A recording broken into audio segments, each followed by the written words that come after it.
Hey, it is L.A. Lloyd. Today, very excited to have Hardy. We've been getting a lot of calls about the song Jack, and finally got him here to start off the new year. Good to meet you for the first time, my friend. Yeah, good to meet you as well, man. Happy to be here. Yeah, man, there's a lot of talk about you, and we're very excited how well the song Jack is doing that we'll talk about a little bit later. Being a new year, I'm not one of these guys who makes resolutions or anything, but I am hopeful for a better year after what all the stuff we've gone through for the past two with the pandemic. Are you a resolutions guy, or do you have any big goals or milestones that you're shooting for 2023? I definitely have never stuck to one for an entire year. Yeah. uh, Not even close. But I've told myself the other day I would love to hang out with my friends a little bit more. And honestly, I'm so busy, and when I come home from the road, I'm exhausted, and but I think making an effort to really kick it with my buddies. And I don't know if my wife is on board, but I want to have a kid next year. Well, I want to start trying at least. well, if nothing else, it's always good to practice, man. Hey, you got that right. Well, in my opinion, like I said, Jack, which we will talk a little bit more in depth about later, is going to pave the way for some other artists who may ride that fine line between country and rock, kind of creating a scene, that I really haven't seen the likes of since we kind of saw grunge really immerse, 30 years ago and kind of wipe the hairbands out in one quick swoop. I mean, do you feel the same about this? Because honestly, I think rock kind of needed a little jump start. And, I was born in North Carolina and grew up on a lot of the Southern rock stuff, which I'm not comparing your music to Skinner or that. But I just feel like there's this new sensation, man, that you're really kind of laying the foundation for some other artists to hopefully come up behind you. Man, that's awesome. And if I could do that, if I one day could look back and say that I did that in the rock world, that means the world to me, man. Because I grew up, I was born in 1990, so I grew up listening to grunge and like post grunge and then new metal and just all the active rock stuff. And I got to hear my own version of how rock and roll changed throughout, my personal history. And if I could say that I contributed to that in some way, that would be freaking amazing. Truly, that would be an honor. Yeah, well, let me put that in perspective for the listeners today. When Smells Like Teen Spirit came out, Hardy was one. Yeah, that's right. Nevermind was 91. Is that right? That's when it really, I think the album maybe been recorded about 90, but 91 is when it really started switching Wow. stuff. So it's hard to believe when I play that song on the radio, I'd say, well, yeah, this one's 31 years old now. I mean, it really is amazing how far rock has come in that time. But again, it's all cyclical, man. And that's why I feel really good about, what you're bringing to the table, man, because I think rock needs a little kick in the ass, to be honest with you. Dude, well, that's awesome, man. And I promise to deliver, man. I love making rock music, and I hold myself to it, and hopefully it just will keep getting better and better. Well, I got to tell you, man, for me growing up, my mom and dad, they always had music playing in the house. I mean, and I've kind of raised my kids the same way. You do not walk in our house if music is not playing somewhere within it. Were you kind of the same situation? I mean, is it something that you always knew that music would be eventually a part of your life when you grew up, or is it just something that you came into a little later in life? Absolutely, dude. My dad instilled rock and roll music in me from the time that I could listen. I remember. So first of all, yeah, we had the big giant. Kids these days will never see this, but we had the big giant Sony receiver with the huge speakers. Oh yeah. That whole deal. And there was always something. I remember some of the big records that were playing in my house. Actually, Aerosmith, big ones. Oh yeah. That was a big one. No pun intended. My dad played Bob Seger, a lot of Leonard Skinner pronounced. Man, and I mean, the list goes on and on, but my favorite memory, the moment, it was like something out of a movie when the second that I fell in love with rock and roll, I was really young. I had to have been like 3 or 4, but I remember this memory. My dad had a cassette tape and he said, "Hey, check this out. This is a band called," he said new band. And I guess they weren't technically new, but this was probably 94. And he said, this is a band called Pearl Jam, and put the cassette in, and Alive, that song started playing. and it changed the chemistry in my brain, man. Wow. And forever I was like, what the hell is this? And the rest is just history. Well, the songs you have released from the upcoming album, The Mockingbird and The Crow, I've definitely been listening to the country and the rock versions. One I did want to talk about is the title track. And basically, I mean, this is a song I work out to. I'm driving to work. I mean, it's just become a new anthem for me, and a big old F you to anyone who tries to tell you, what to do, man. I mean, was this one of the first ones written for the album, or did it come later? Or what was the inspiration really behind the whole Mockingbird and the Crow theme? Dude, it was the last song written for the record. Really? Wow. Yeah. The record was essentially done. It was 16 songs, and the concept was still there. It was going to be half country and half rock. I had this idea called The Mockingbird and the Crow written down on my phone for a long time, and I never put together that song would be the perfect thing to tie this whole half country, half rock thing together. And essentially I had some buddies that are songwriters out on the road with me, and they came out, and my buddy was playing this rock riff, and I don't know. It all just kind of came together. And I was like, man, I have this record that's coming out. It's supposed to be done. But I had this idea called The Mockingbird and the Crow, and maybe that song would perfectly describe this record and kind of who I am and all that. And it just sort of fell into place, but it was the last song on the record. So when you first started talking about doing rock, I mean, obviously I want to talk a little bit more about Big Loud and Big Loud Rock in just a second, but were there other, what I call the dudes in the suits there at the labels going like, hey man, this is, you don't do it. You either pick your team, man. You're either country or you're rock. I mean, did you have a lot of people telling you you're out of your mind for trying to put, kind of a combo on the same album? Honestly, from my label, no, I didn't, man. They're awesome. And Big Loud is so good at letting the creator be the creator, and then they figure out a way to how to exploit it, but they let the artist be the artist. And that's not the case for every label in Nashville, and I've seen really talented people kind of go down the toilet because they were being limited in what they could do. And I'm just thankful that my label does not do that. Yeah. Well, Big Loud has been around, for those who don't know, listening today, based in Nashville, major country acts on that label. Then Big Loud Rock came to be, which, that's, I guess, where your music is being released, which, I think that, again, give the props to whoever is behind all that. But I think Big Loud Rock, it really makes sense, man. So can you tell me any how this division kind of branched off of the main label, if you will? Yeah, I mean, I think it was just as simple as Seth England and Joey Moy, who is kind of the in-house producer for Big Loud, who produced Nickelback in their, I won't say heyday, but their peak of like pop success, and produced Default, who was Dallas Smith, who's now a country artist. And so Joey came from the rock world. And so I think it was just a very real dream, knowing that if they started a rock label, that they definitely have the tools and the producer and to really pull it off. And so Joey and Seth just decided to do it. They signed a band called Blame My Youth, who are really cool guys, and just kind of went from there. Yeah, well, I think it's genius, man, and again, I think it's very revolutionary the way that it's all moving forward.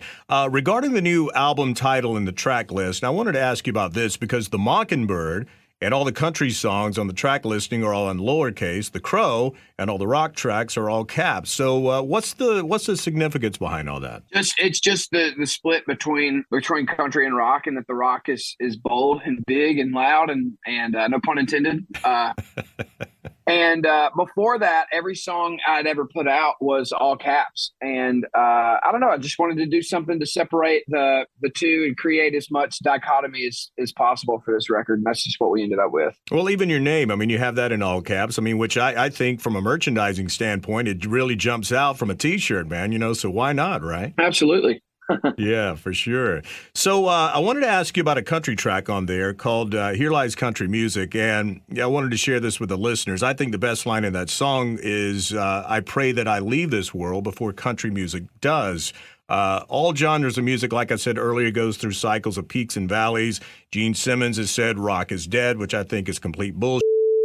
You know country better than I do, man. I mean, what's kind of the state right now? Because, again, maybe country needs the same thing that you're doing for rock, man, that maybe they'll let some of this rock stuff go over to country radio as well, you know? Yeah, I think it'd be cool. I mean, that's the cool thing about country is it's so, I think country, to answer your question, is very much alive. The thing about country that keeps it relevant is that country, believe it or not, I feel like is the most accepting of sonic or of sound of, you know what I mean, of styles than Right. any other genre, especially like commercial country or radio country. Like some people don't like the fact that it's like this, but I do, and I think it's great. Like you can hear one song on country radio and then turn around and hear another, and they would not even technically sound like they're the same genre, but they are. And I think that's what's keeping country alive is that there's no rules and they're not they're not bottlenecking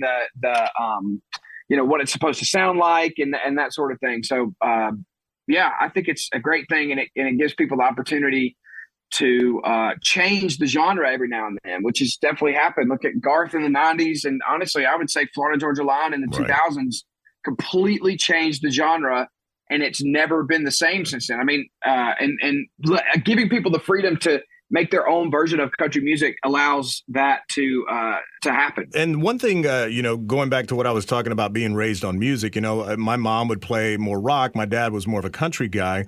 And, you know, he definitely raised me on the classics, man. And the thing that I always loved about country music is they always told a great story. And that's what really relates me to you is I think you're a fantastic songwriter. Don't get me wrong. I think you're an amazing performer, too, at least what I've heard. I haven't seen you live yet. But at the end of the day, man, a good song's a good song no matter what genre it is. And just being able to tell that story, I mean, do you have stories that just are always coming to you like that? Or do you get writer's block? Because I really haven't seen an artist on the Rock 30 here that really has that talent just to be a damn fine songwriter, man.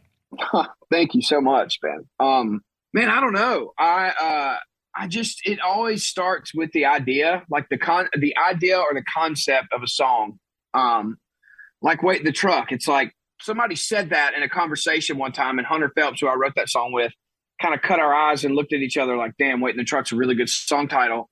And when those happen, you just sit in a room and especially if you're with people that want to go for it and really write the storytelling songs. Yeah. You just, I don't know, man. You just kind of, you go for it. And like that day I was like, man, let's kill a and make it this awesome, this story. And you just sort of immerse yourself in that moment and you become that character and you really draw images in your brain. And man, I don't know. It's otherworldly the way it comes to people when they do that stuff. But writing songs is my favorite thing to do on this planet. And I love writing something that you're going to be like, man, this is going to move people when it comes out. Like that's what I do it for, man. Well, and just another thing. I mean, we've heard the cliche, I woke up on the wrong side of the bed. You totally twisted it and woke up on the wrong side of the truck bed. I mean, come on, dude. I mean, that is just, to me, brilliant. I love that, man.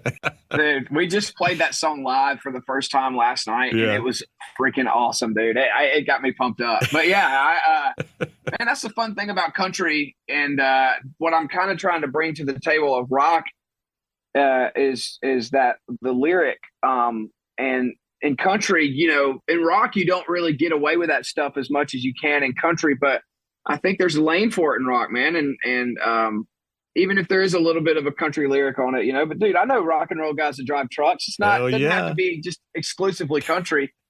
But no, I love that, man. Little twist, finding little idioms or euphemisms or whatever, and changing a word to tweak it to make it a little more country is my favorite thing ever. Absolutely. Well, let's go ahead and jump into Jack. Man, this song is just really taking off. 15 million on-demand streams, number 2 debut on Billboard's Hard Rock Songs. Number 1 on Vevo's Top Rock Videos. Yes, this is rock stuff we're talking about here. Tell me about Jack and when this one was actually written for the album. So Jack, I believe, was the first song written for this record. And, in Nashville, it's very different than the rock world, where a lot of times the rock world is like they go into the studio and they're there for months and they write the record while they're there. And I'm a songwriter, and it's very industrialized in Nashville. So I just kind of, I go to work every day when I'm not on the road, and I go to a producer's house or studio or wherever, and you write a song every day. And Jack just happened to be one of those days. But I had an idea, and it was with two of my favorite collaborators that I wrote a lot of the rock stuff on the last record, or some of the heavier stuff. And I had that riff that I had been sitting on for a while, and I wanted to write a song about, like, from the perspective of a Jack bottle and alcoholic. I have some alcoholic history in my family, and it was like a kind of paying homage to the people in my family that have had to deal with the grip that alcohol has had on their loved ones. And I don't know. I thought it was a cool perspective and an interesting way to write that and make it like a fun, like, rock song, but at the same time, it has like a very almost dark, message to the whole thing. Yeah, it totally does, man. In all genres of music, we're seeing different ways of releasing it. Some have chosen only to go single. Some will eventually do an EP. Some will, put them all together and finally do the full-on album. Now, you could have easily done 2 EPs. You could have done a country EP and a rock EP, but you did decide to put them together. And I guess that kind of goes back to some of the earlier stuff we talked about. But was there ever any talks about, let's do these separate, or was it always let's make them together and that's it? No, there was definitely talk after my previous record, A Rock, came out, and I had some songs on there that were definitely fitting that could have made this record, and there was definitely talk of, like, well, maybe one day you can do a rock record, and wow, your stuff, kind of could work at rock radio, so we should put out rock.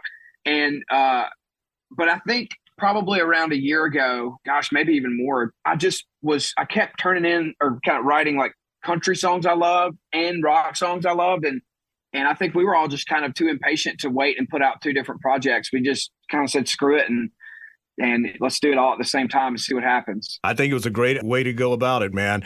You've already sold out a lot of headlining tours as we wrapped up 2022. We're in 2023 now. Are you going to continue just doing headlining tours, or are you already starting to, get the bids out for you to come and play all the big rock festivals later this year as well? Not only here, but maybe in the UK also. I've gotten some, man, and I'm stoked about it. Yeah. I'm doing the headline thing in the spring, and I'm doing some stadiums with Morgan Wallen. Then I'm more than likely going to do a headliner thing in the fall. But, dude, yeah, we're doing Welcome to Rockville in Daytona. Oh. And I think we're direct to, like, Rob Zombie or something. Dude, it's like freaking – I'm like, what is my life right now? That's awesome. And we're getting other offers as well. A couple of I'm doing a show with Nickelback. Wow. We're branching into it, man. We're and I'm very interested to play those shows and to see how we are received, because I don't know. I'm very excited to see, I don't know if we're going to get beers thrown at us or you won't, or it's just, I haven't gotten in front of a true rock and roll audience yet. It's been country people and maybe some rock people that come to the country show, but we haven't done the full rock thing. So I'm excited to see what's going to happen. Let me show you what it's going to be like. For these people who've never seen you before, here's what it's going to be like. This is going to be them on the first song, and then the last one, like, yeah, man, we love you. I'm telling you, that's the way it's going to go down, dude. Okay. All right. We'll see. I love that. Well, brother, I'm based here in Austin. I hope you do get through Texas, at least somewhere, because I am so looking forward to seeing you. I love the record, and it is coming out January 20th, The Mockingbird and the Crow, the man Hardy. Good to have you on the Rock 30 for the first time, man. Absolutely, man. I'd love to be back, and it was my pleasure, man.